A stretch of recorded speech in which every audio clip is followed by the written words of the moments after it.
So I don't know about you, but I've always said that there's been a Forrest Gumpian aspect to how life has played out for me. And when I mean that, it's like weird luck, serendipitous synchronicity has always occurred. Knock on wood. And one of them was this foray into being the biggest poker guy in Winnipeg. And it was not ever a dream to do, but how it happened is a funny story. Around 2003, me and my friend Scotty J we were bartending in a bar across the street from a very famous bar that closed down because someone got shot in it. And that was like the first violence that Winnipeg's ever seen. So it just immediately shut down. There was no turning back. And then him and I proposed to the owners, well, we'll open up this club. We'll be managing partners. We'll split this with you guys. You guys do nothing. We'll take this. We'll give you this. And they're like, yeah, all right. And so we did that. And at the end of the nights, because we were pretty young, in our late 20s at the time, we would have poker games just to like drink and, party at the end. And we had a poker tournament. We decided, well, let's build a poker table to, play poker on, because we were playing on like normal tables. So we built it in the bar. And that night when we played it, that Saturday night, one of the people that were playing is some drug dealer. He's like, oh, I'd like to buy it. Right. So I think we sold it for like $300 or something like that, which was less than the cost to make it at that time. And so we took that money and we bought more equipment, more wood, and we built a couple more. And then we kept on doing this, and just to have poker games after the bar with these drug dealers, we could make some extra money off these drug dealers because they're shitty poker players. And one of the people that came to the tournament was this guy who we didn't really know. He ended up going to the World Series of Poker in 2004. And the Winnipeg Sun, which is our bullshit paper, decided to do a story on him and how his progress was. And in the story, he said that he practiced with these guys that made poker tables. Like, we didn't really make poker tables. We just made some poker tables. And then the Winnipeg Sun asked if they could get our names, and they did. He gave them our names. And then next thing you know, we're doing we're not a business, but we let's come up with a name, right? And his name's Scott. My name's Matt. And we called it S&M Custom Poker Tables, even though there was no business. And we did an interview with them, and they came down to the bar. And is this it? Yeah. So this is the little, in the Winnipeg Sun, this is that Scotty. Where's the arrow? Do I still have the arrow? Did I retire the arrow? You'd think it would be maybe alphabetical, like arrow right at the top. It's just because it's this it's the panic of being live here that I'm not really reading the thing. Where's the arrow? Is there no arrow? I guess there's no arrow. Somehow I got rid of it. You remember the arrow, right? Anyway, I was going to point out Scott, but that's obviously Scott, and that's me on the left. And we did this thing that we made poker tables. And then next thing you know, we get a bunch of phone calls for people that want poker tables. And this is where the Forrest Gumpian aspect of it comes in. Right then, as we took the first couple orders, we're like, okay, we'll make some poker tables. And they were bad. They were really bad. Because we were like eyeballing them, raw dogging it with the jigsaw, like not making perfect circles or anything. So they were really bad. But everybody liked them because they're it's Winnipeg. And just like that, it was like, remember when Bubba Gump, they had the shrimping boat, and then they had the massive storm, And just like that, we were the only shrimping boat in the bayou, right? Well, that happened because NHL went on strike. And then that kicked in that big poker boom of the early aughts. If you might remember it, I'm not sure. And so next thing you know, poker's everywhere. It's on every TV. Instead of our sports network, instead of hockey, was poker. And then we started getting all these calls for making poker tables, and we're still raw dawing it, like eyeballing them with a jigsaw. And so what happened is that we were having lunch at this restaurant called Earl's, which is like where the pretty waitresses were. They're not anymore, but they were. And we knew there's called the restaurant leader. It's like the GM. And he was an old school partier as well. And he's like, we should do poker here. Bring some tables and we'll just have a league. We're like, that's a good idea.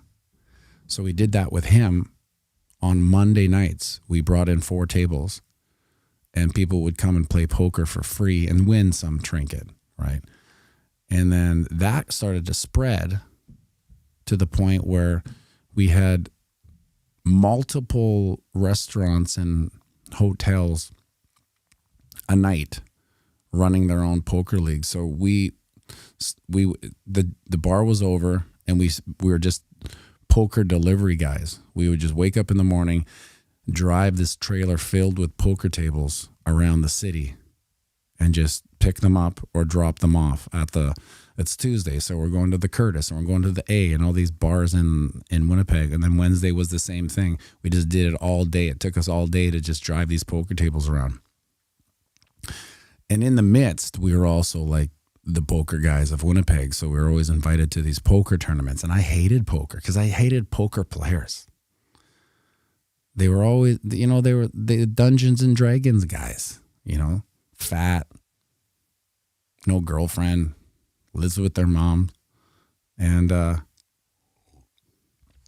they loved to talk to us because we were the poker guys. And I had to listen to all these bad beat stories. And I knew that I was coming to the end when they would say their bad beat stories and I would say, oh, let me guess. And I would finish off. And right on the river, he got his aces and you folded and you lost all your money, right? And they're like, yeah, that's what happened. And so I knew that my time as a poker guy was coming to an end. And all the while, all that money, we were making so much money there for a bunch of young kids. We didn't really know what to do with it. So we did what any young kids would do, and we would take it and go to Vegas. And then we'd play poker there and do other things you do in Vegas with lots of money when you're young. Not save it or invest it. Not anything smart like that. Like had we, say, started buying some houses back then, the whole life would be different, but that's not how this Forrest Gumpian thing pans out. So we get approached by the government, red flag. And they're like, we'd like to do charity poker tables with you guys. I'm like, what do you mean charity poker tables? Well, we'd like to run poker tournaments, but they're all charity, and we would like you guys to, consult and show us how to do it. So we had this talk, Scotty and I, like, this is not you never want to rub shoulders with the government. It's hard to you never do anything with the government. And we were like, well, they were going to pay us a bunch of money to do it. I'm like, okay, well, maybe this is the last hurrah because I don't really want to be doing this anyway. And so we consulted with the government. We trained them. We told them how you should run these tournaments, how we ran them. And then as soon as they got the gist of it, they came out with some bill or statute or whatever that made it illegal for us to do it. And they were the only people that could do it. Now that has since changed because poker's faded so into the background that no one cares. Now there's just poker at, there's poker houses. Oh yeah, we also had like a what is it called? The boiler room where we would run poker tables and we raked it. It was a whole thing. and it got but one of them got busted, and we just happened to be in Vegas when that happened, so like we kind of went underground for a while. But we would run massive tournaments, all paid. Like, I guess illegal, but it's only illegal if you think what the government has to say is illegal. We didn't. I didn't. I still don't. Right? I don't care what they say. Anyway, and so at that point, it just so slowly petered out. The business just like there was no poker. Hockey came back. Right, so we're talking 4 or 5 years into this. Had a pretty decent run for a bunch of dummies who really didn't want to do anything. And then as soon as hockey came back, that's when everything really stopped. And then it just fizzled out. And then we did what, most normal, rational dudes in their early 30s, late 20s would do. And we started a band. That was our answer to the next phase of this Forrest Gumpian existence. If we didn't want to get jobs, we were both facing getting jobs, right? What do we do now? Get a job. We were still bartending, stuff like that. It's not really a job. So we decided to start a band, and it was a duo called the Blackout City Kids. And it was just him and I, and we did mashups. So I would put together 4 chords, and I would sing, 20 choruses over. You've seen mashup. It's kind of like the axis of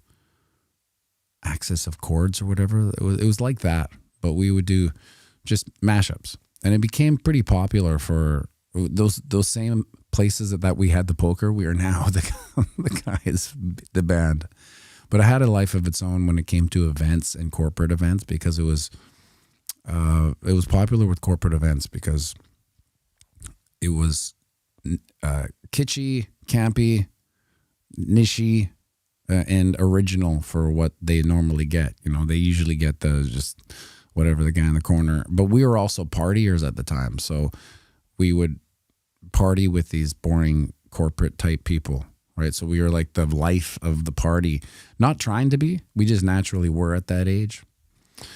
E-Money, Got a Feeling, mash on the fireplace feed yesterday. Yes, that's I Got a Feeling. That's right. So that's the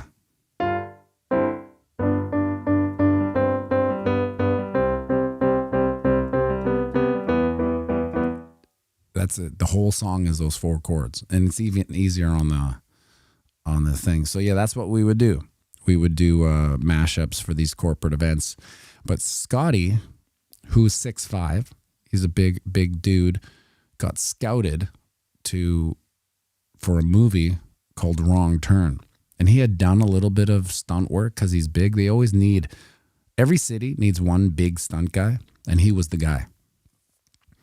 So he got the role as a Sawtooth, which was the main guy in...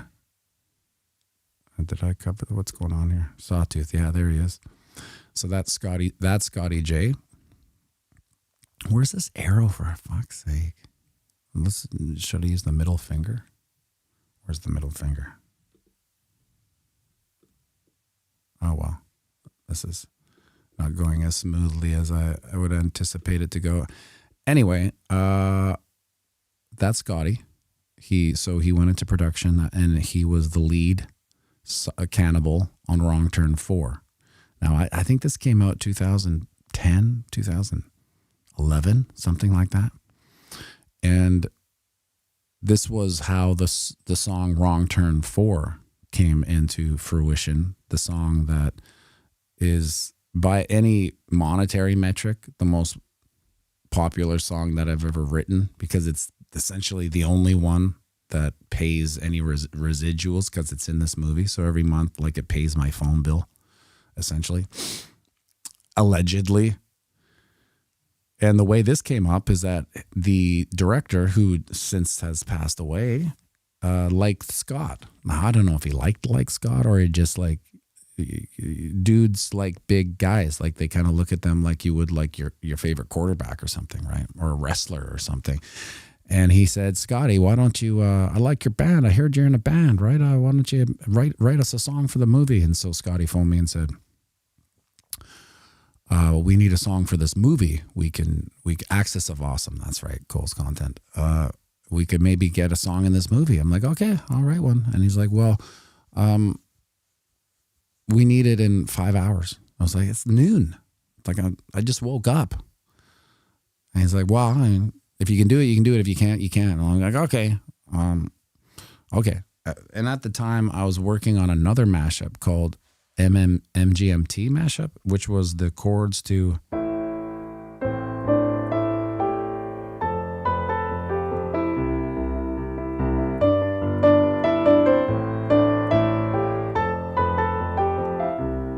You know, we all know that song. I was working on that.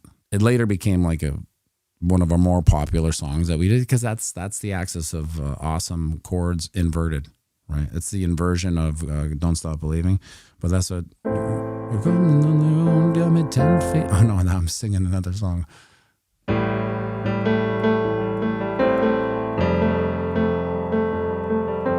Take a bruised chin, take a skinny, and take a million hits for I ever can see. Spleen, is that all you got? As I bleed, which is the same chords.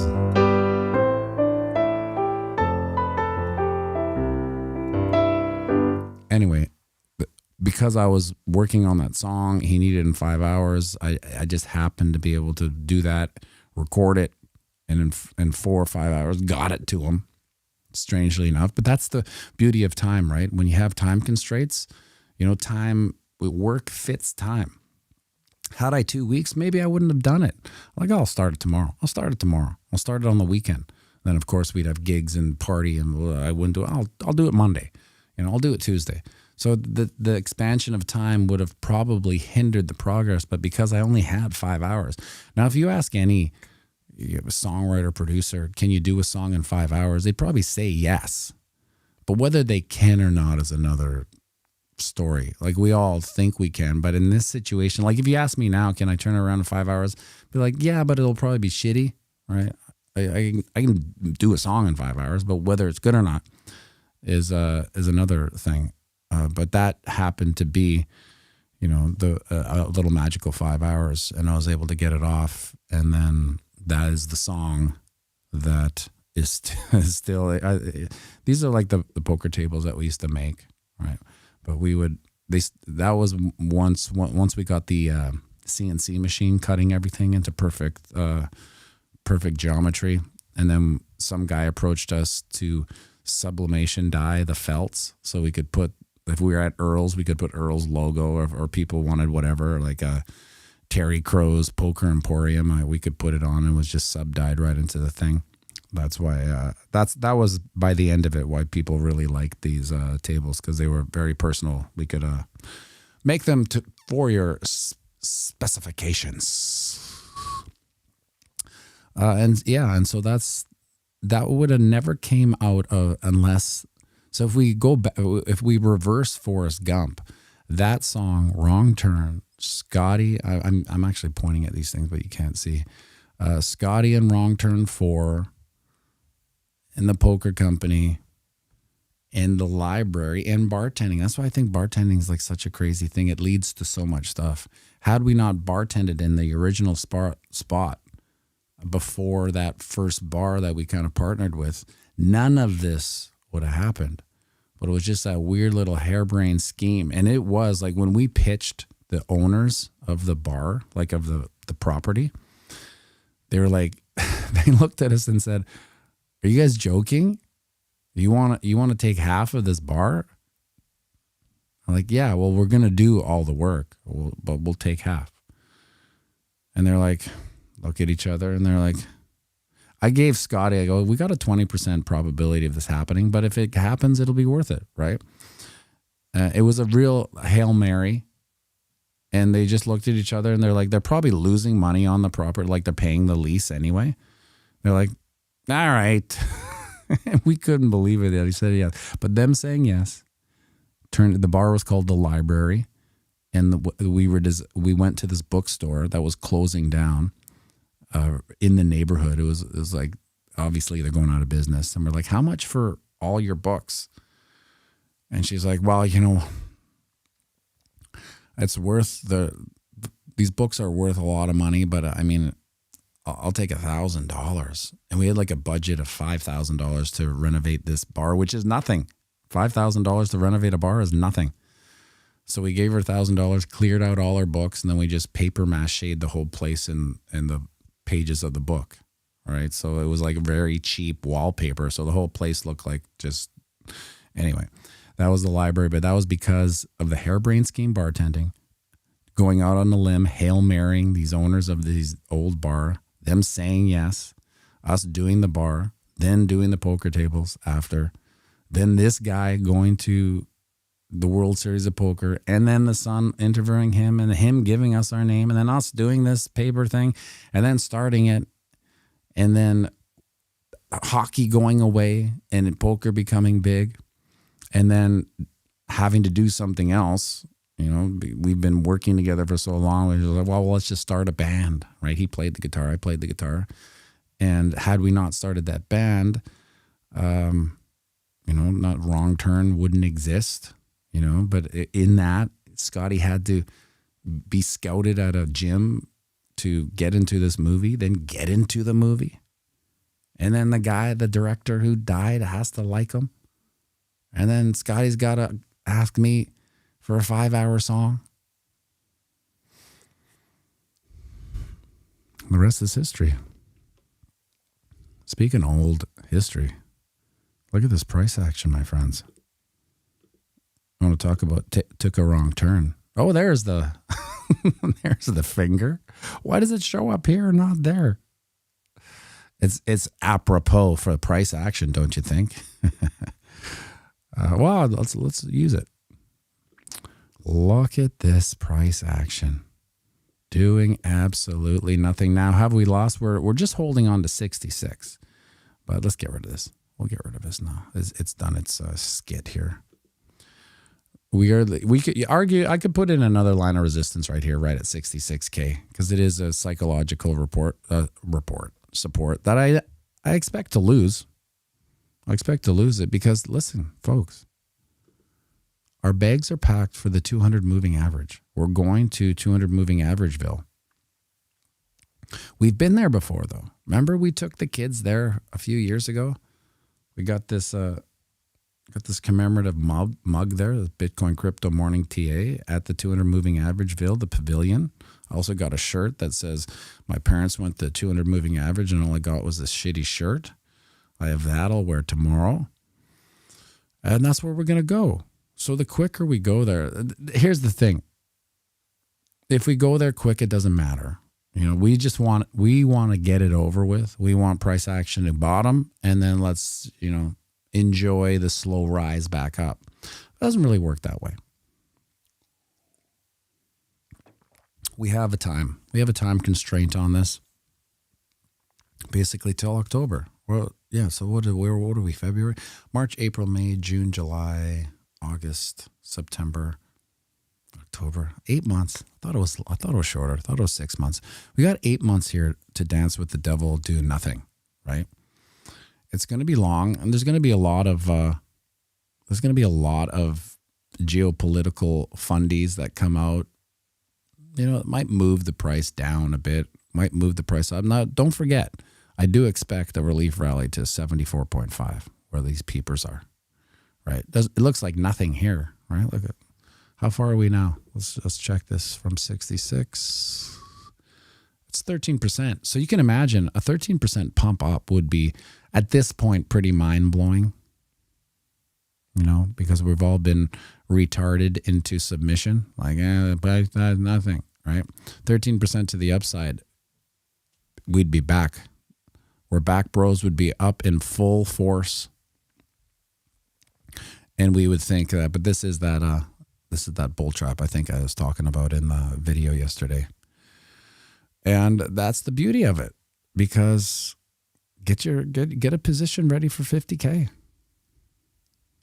It may be the last time it hits 50K. Now, if it breaks 50K, so like my video said yesterday, I expect to break 50K because it's such a consensus, psychological consensus play. Too many people have jumped on the side of the boat. You know, I don't like it now, because when When I started talking about 50 and 29, it was still a taboo price. Are you crazy? There's someone who keeps commenting, wants to bet me $1,000. I can't remember what his name is. It's like, it'll never go there. It's like, don't ever say never. Like, as soon as I hear one of these shills on YouTube talking about never going somewhere, it's like, that's my new target. You know, when they say, there's a lot of people saying that'll never go below 69. Look at, we're at 65, folks. You can't listen to them. These statements, it'll never do this, it'll never do that. Like it's some sort of law of physics. Fuck that, right? Get your bags packed for 50K. And if we're super lucky, it'll go all the way down to 29K. And that will be the opportunity of a lifetime. Now, I don't want to say it'll never be back to 29K because I don't want to be the guy that I just said, don't be that guy. But this is probably one of those magical spots. But the good news and the recap of yesterday's steak video is that if 50K doesn't hit and that limit order doesn't get engaged, I'll party with the We're Back Bros, right? If it does hit, perfect. And if it starts going down to 29K, I'll start licking the lips like that black guy behind the tree. Ready for 29K. And if 29 doesn't get the K, oh well, who cares? We're back, bro. Right? But if we're going to be on the trip down, you got to put your packages together. If you have a package together for the next leg up, this is where the real money's made. Make sure you like and subscribe and share this